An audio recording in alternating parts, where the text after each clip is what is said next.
History lesson over. Back to gay shit. Oh, great news.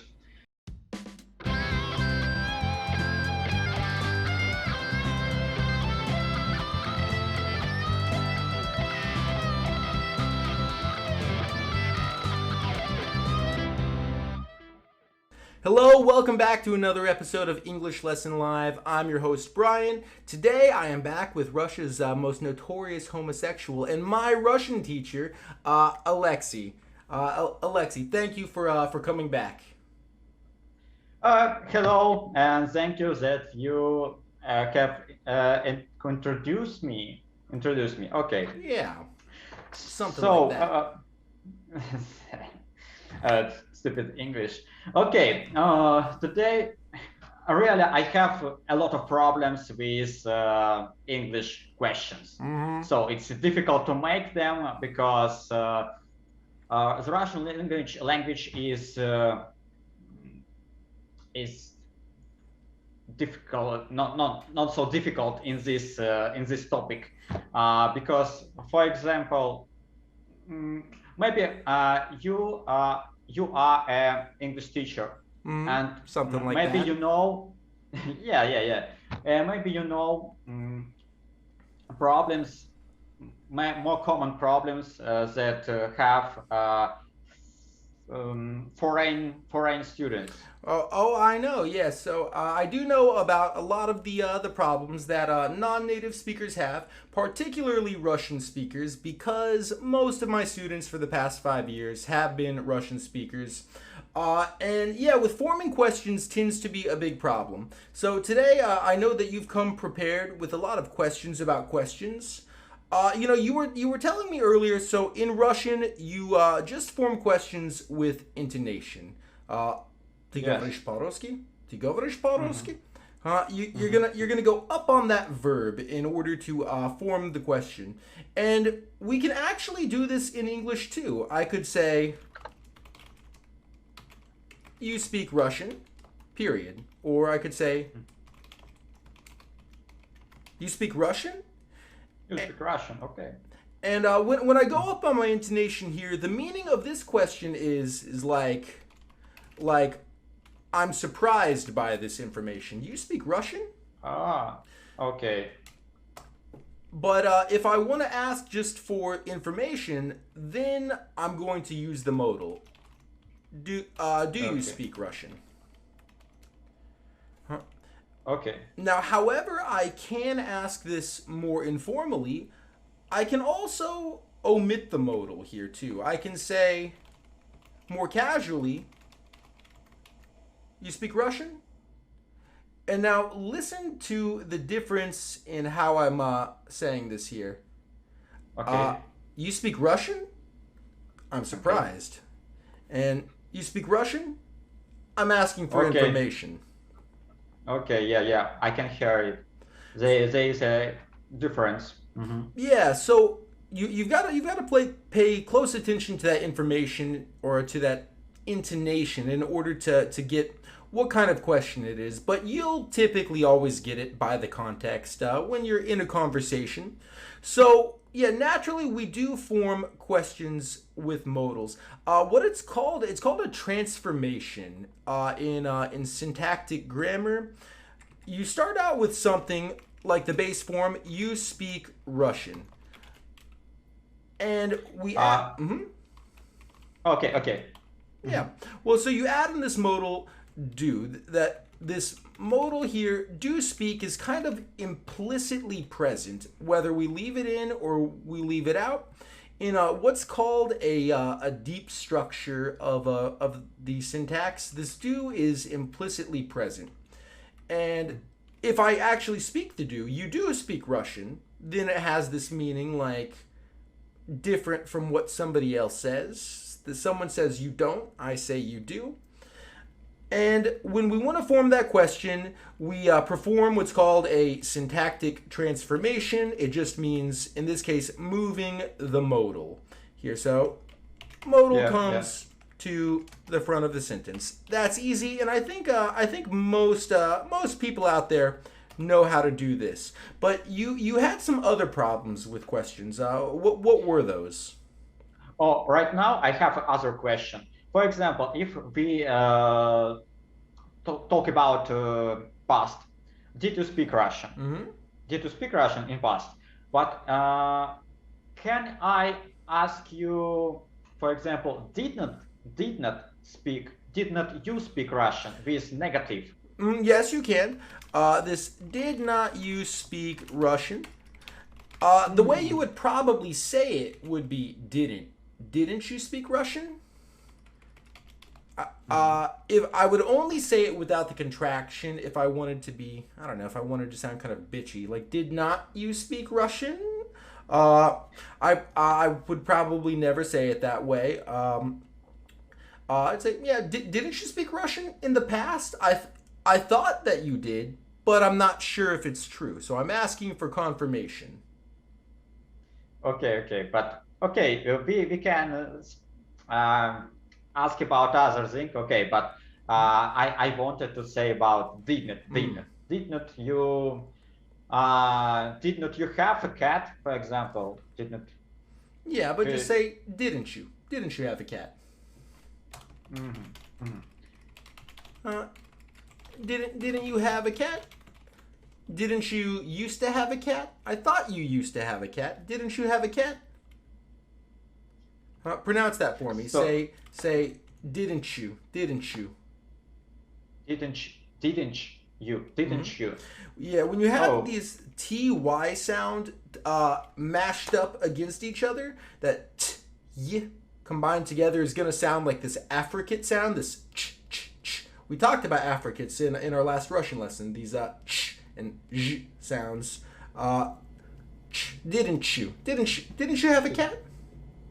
Okay, it's very interesting and it's very usual. Didn't you have a cat? Okay. Yeah. Oh, I did not have a cat. Okay. Okay. Huh? So What else you got for me? We had talked about this a little bit before we started recording. We said we wanted to talk. You had some questions about using prepositions with questions. Now that's tricky. yes, because for example, let's talk. Let's take a question. What city do you live in? But in the Yep, this is a good example. Is it correct? Yeah, This question. it's perfectly correct, and this is, in fact, the most natural way to ask it. But there is another way to ask this question. You had mentioned this before. What's the other way to ask this question? Maybe before 1 years ago, when I used this. Okay, in Russian, I'd ask you, in what city do you live? In what city? Yeah. In what city do you live? And now this is also a correct question. And this is a more formal style of it. And there's kind of some history behind this, some history to the grammar. And it's based on a bullshit rule. There is this bullshit rule in English that you should not end sentences with prepositions. Long story short, a lot of native speakers are under this impression. A lot of like 8th grade grammar teachers named Miss Jackson are under the impression that somehow ending a sentence with a preposition is incorrect. And it just isn't true. This comes from when the very first English grammar book was written by some monks in, I think, the 14th century. Maybe it was 15th, but I think the 14th century. And they wanted to make English seem like a prestigious language. At this time, it was this kind of like backwoods, redneck, hillbilly language of Europe. It got no respect. Like Rodney Dangerfield, English gets no respect. And so they wanted to make it seem more prestigious. And what was the prestigious language of that time? It was Latin. This was the language of high learning. In Latin, like Russian, you cannot end a sentence with a preposition because that preposition must modify a noun. And so they took this rule from Latin along with several others and they kind of imposed it onto the grammar of English. However, English had been spoken with ending like sentences ending in prepositions for hundreds and thousands of years prior to this. Well, not thousands, but for a long time prior to this. And the point is that you can in sentences and prepositions in English, and it's perfectly natural to do so. You can avoid doing it if you would like to sound more formal by fronting this preposition, but it's just really not necessary, and it's not a natural way to speak. History lesson over. Back to gay shit. Oh, great news. Okay, but so because sometimes questions are so long that in the end I forget what was in the beginning. So it's it confuses me. Keeping track of some of that syntax. Well, it gets a little tricky with verbs that use dependent prepositions. We've talked about those a little bit on the channel before. If we have something like prepare for, I need to prepare for an exam next week in my math class. Can you turn this into a question? Change I to you and try to form it into a question. I need to prepare. Maybe do you need to prepare for an exam next week? That would be okay. Now let's say you don't know what kind of exam I need to prepare for next week. How are you going to ask me for this information to find out what kind of exam do you need to prepare for? I just used the question. One moment. Oh, I think I actually one moment.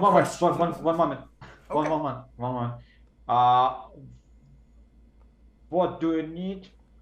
What do you need? Prepare for? Or yeah, you're on the right track there. What do you need to prepare for? Okay. Next week in your math class. What do you need to prepare for? What do you need to prepare for next week in your math class? So that preposition isn't always going to end the sentence. We could just delete this shit. What do you need to prepare for? But it is going to end the phrase, and this for does modify something. It modifies this what. However, this the object of the preposition here is replaced by this what, and the what has been fronted to the sentence. Yes. Can you think of any other examples where we have verbs in these dependent prepositions? Prepare for. Wait for. Wait for is one. Can you give me one with a different preposition? Maybe to or about. Okay, speak about. Talk about. Speak about. Talk about. Good. Now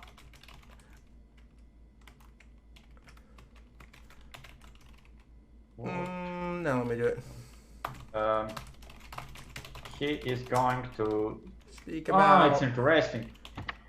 Okay. For children in Russia.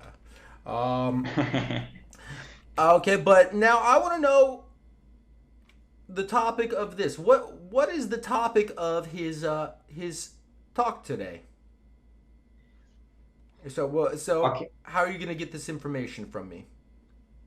Okay. Do you mean is he going to speak about what does he going to speak about? Almost. Not what does he going to speak about. What is? Yes. Yeah. What is he going to speak about? And if we wanted to add some prepositional phrases, adverb phrases to this, we could make it more complex. He is going to speak about poor children in Russia at the conference on Wednesday. What is he going to speak about? Okay. At the conference on Wednesday. Where is he going to speak about? where is. I'll put maybe when. Well, you can. Well, I mean, when or where? well, you don't need to form a new question with this. I was just showing how you can get these longer sentences. You had mentioned that when you're trying to form these questions with more information in them, with longer sentences, you kind of get lost in the syntax.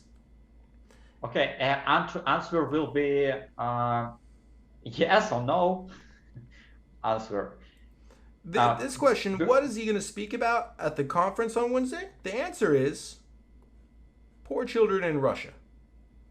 Okay, yes. Okay, I can ask you about what is he going to speak about.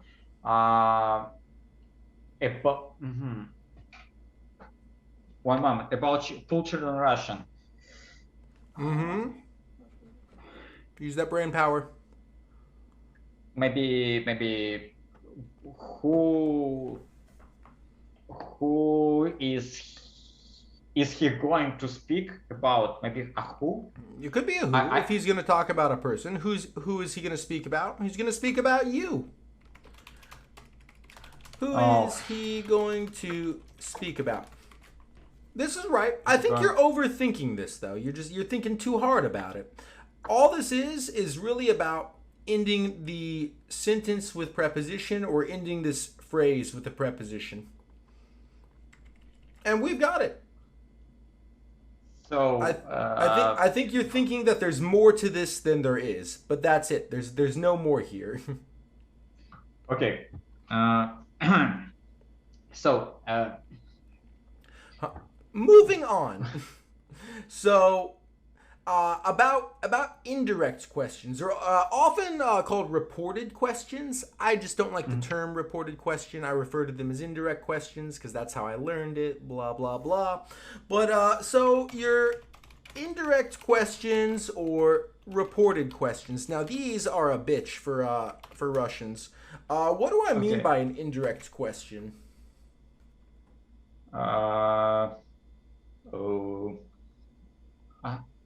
I don't know. Something like I have no idea.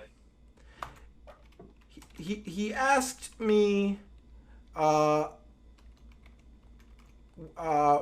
am I going? This is incorrect. It is incorrect. See, certainly. He asked me where I. What? Italiano. Italiano. You're speaking Italian now. You said you were just speaking Italian before this, and you were having trouble switching over, right? He asked me where I'm going. He asked me where I'm going. We're going to uninvert this. We're going to change it from question form to statement form because, as we see, this does not end with a question mark. This ends with a period. It's what we call an indirect question. The direct question is, where am I going? The indirect question could start numerous ways. He asked me. They want to know. He told Sam, and we were wondering. Blah, blah, blah. Okay. Where I am going. Okay. I have a question. Mm-hmm. He asked me in the past where I'm going in it's present. Yeah. So, and it's a good question. Maybe I'm still going somewhere now. But and he asked me 2 seconds ago. What did he ask you 2 seconds ago? He asked me where I'm going, and I am still going to buy some more poppers because I'm out. But in case I don't know. I don't think. Well, maybe he asked me where I went. No, I was going. That's right. He asked me where I went. He asked me where I was going. That's correct too. Okay. He asked me where I went. He asked me where I was going. Correct. Okay. Okay, great. What about Great. if I had the direct question? Where is the nearest bathhouse? Okay. It's a direct question, and we should make it an indirect question. Mm-hmm. Indirect question. Okay. Oh. You can start with one of these. Okay. Okay. They asked me where. Okay. Where the nearest bathhouse is. Perfect. They asked me where the nearest bathhouse is. I think we got it. You think you got one more in you? Oh, that's what she said. When will they go to sleep? When will they go to sleep? Okay. It's interesting because it's about this question is about future. Oh, he asked me when they will go to sleep. Yeah. He asked me when they will go to sleep or when they'll go to sleep. What if but what if we change it? What if we change it to when were they planning to go to sleep? Make it a little more complex. How are you gonna change this? He asked me when they were planning to go to sleep. Yeah, you got it. Yeah. He asked me when they were planning to go to sleep. Okay. I think we got it. So great. Thank you. My next question about subject in the question, in the answers. For example, who lives there? For example, in this case we don't use an auxiliary verb. Yeah, auxiliary. Yeah. Who lives there? Well, it doesn't need an auxiliary verb because just because you're using present simple. You could say who is living there currently. Oh, okay. Who is living there? Okay.